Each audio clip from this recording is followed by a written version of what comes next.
In rural Ohio, a small company made a big promise. We will not trade American jobs for foreign profits. But could they survive in a world geared for cheap labor and quick profits?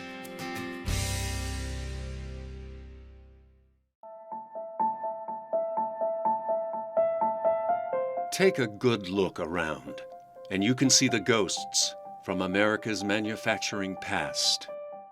Government policies, technology, and globalization have closed the doors of entire industries.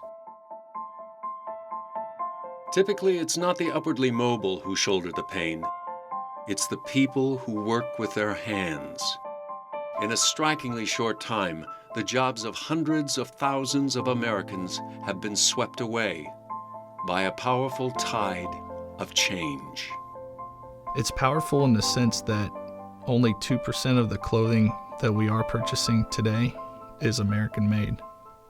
What used to be over 900,000 jobs hardly exceeds 100,000 jobs today in the USA garment industry. The tax dollars that went to support the schools and the police and the fire department are all now going overseas because we're not buying products here. We want things fast and cheap, and we don't care how we get it. And ultimately that hurts American jobs and affects a lot of people. Even blue jeans, constructed from the most iconic fabric of Americana, has lost its native roots. If you can get back into history, you can see that we went from about 200 mills where the denim was made. Now we're down to 3.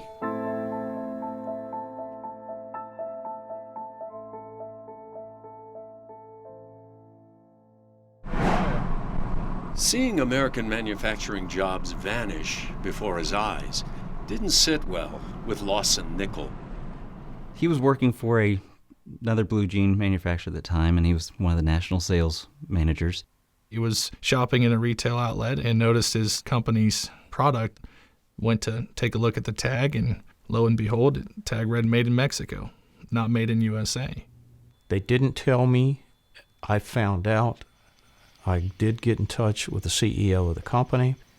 He did what he thought was the right thing to do for his business. I told him that I'm going to do what I think is the best business for me. I quit. Acting on his principles put Lawson in a tight spot. I had no place to go. I still wanted to stay in the apparel industry, and I wanted to do it in USA-made products. In order to do that, I pretty much had to start my own business, and that's what I did. And said, I think we can do this. And so I was like, all right, I'm in. Let's give it a shot. Get her done. And for about 2 years, you could pretty much find me at work at about 5 o'clock in the morning and probably around 10 o'clock at night. And I actually was in the business for those 2 years before I made $1,800. It got scary. Throughout the tough times, Lawson's wife, Marianne, never stopped believing. She took care of the kids. She'd make supper at night, 9 o'clock at night, if at 10 o'clock, 11 o'clock, if I still was working to do those types of things. She tried to just make it as comfortable as it could be. She helped me. As the company moved forward, 2 things defined it. All American Clothing is all about USA made, USA jobs. Everything that we source, everything that goes into our boxes that we ship products in, it's all USA made. The second building block was family. The company started with, it was me, my dad, and my mom. And then as we grew, my wife came in next, and my sister is now in the business. It can be a challenge. You have different opinions, and everybody's got different ideas of what they want to do and which directions the company should go. What we have is daily. Somebody doesn't think Dad's doing it right. Dad doesn't think she's quite doing that right. So yeah, feelings can get hurt whenever, let's say, nobody likes your idea. Hell yes. That's a hard one. But you can get over those bumps a whole lot faster because you know and you love the people you work with. And you can trust them with anything and everything. Frankly, we have fun being in this business. Angie, has UPS been here yet? Be here in about 10 minutes. We got about 10 more orders to get out before they get here. Jeans are our number one seller. It's what we got our start in, and it keeps the business going. The story begins in the soil of the American South. It all starts with cotton. We have a style of t-shirts that we feature traceability on, so we can actually take that shirt and trace it all the way back to the farmer that grew the cotton, and we tell their story on our website, so you get to know the farmer. You can see how it flows and how many people you're really affecting just by buying one garment that's American made. Cutting and sewing the denim is difficult. It's a skill that's disappearing. It's very hard to find the workforce that can make jeans.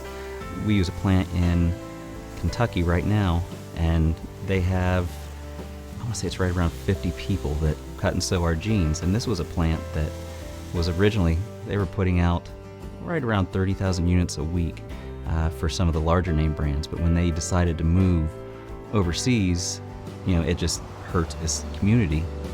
The best part of this whole thing is walking in and seeing 50 people working, and they need the job, and they're happy doing the job, and they are good at what they do. That's what it's about. It really is. That's wonderful.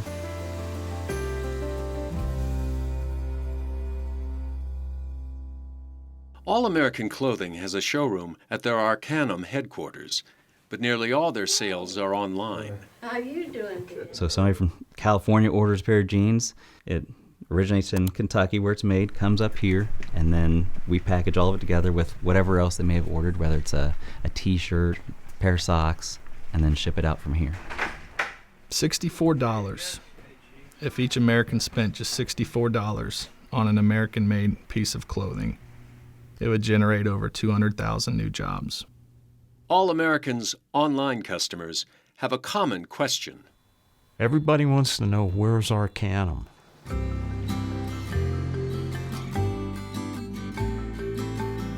We've got 2 traffic lights. I can walk to work. It's a little town. It's got beautiful people. I love it.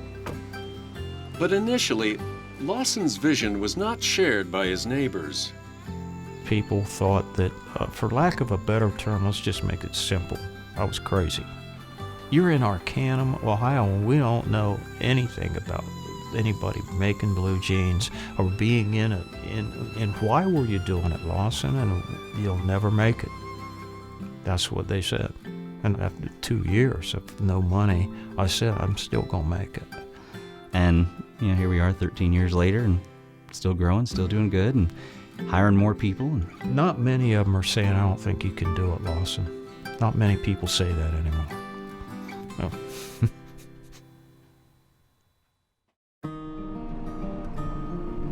Lawson is a firecracker. You can find some competitive guys, passionate people throughout your lifetime, but Lawson takes it another level. He has a note that's on his desk that reads, "Make something happen today," and he lives by that. He makes something happen today, every day. Lawson is still making things happen, but today BJ is running the business. Got her in control? yeah, I think we got it, Dad. They're different personalities, but they're cut from the same cloth. A competitive nature is the common thread. Competitiveness runs in the family. So we have fun and get competitive about, the littlest things. I'm not trying to get wealthy. I'm trying to have a standard of living. And then I want my children, And I want my employees to have a standard of living. That's who I am. And I take it to heart. Combine that with his competitive, we can do this attitude, you know that he's going to get things done, and, he did.